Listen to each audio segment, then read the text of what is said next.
3 Democratic senators filed a lawsuit on Monday accusing Donald Trump of illegally appointing Matthew Whitaker as acting Attorney General, saying the president violated the U.S. Constitution and denied the Senate its right to approve the nomination.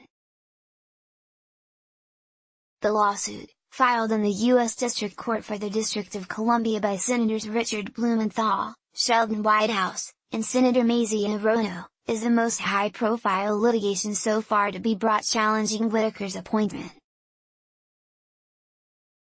Americans prize a system of checks and balances, which President Trump's dictatorial appointment betrays, Blumenthal said in a statement.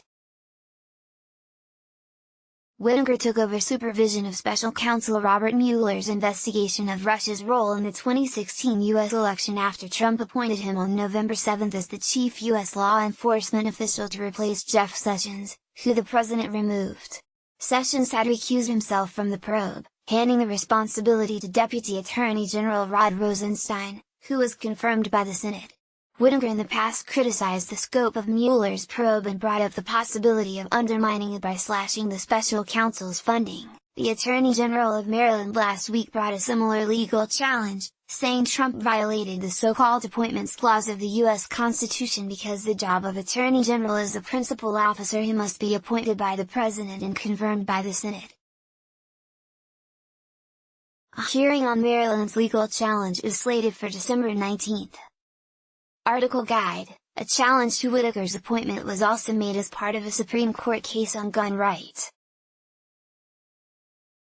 Last week, the Justice Department issued a 20-page legal opinion declaring that Trump's appointment of Whitaker was lawful under a 1998 law called the Federal Vacancies Reform Act, even though he was not a Senate-confirmed official. Many legal experts have disagreed with the department's view. The Justice Department issued a statement Monday defending Whitaker's appointment as lawful and said it comports with the Appointments Clause, the Federal Vacancies Reform Act and legal precedent. There are over 160 instances in American history in which non-Senate-confirmed persons performed, on a temporary basis, the duties of a Senate-confirmed position, Justice Department spokeswoman Carrie Kupek said.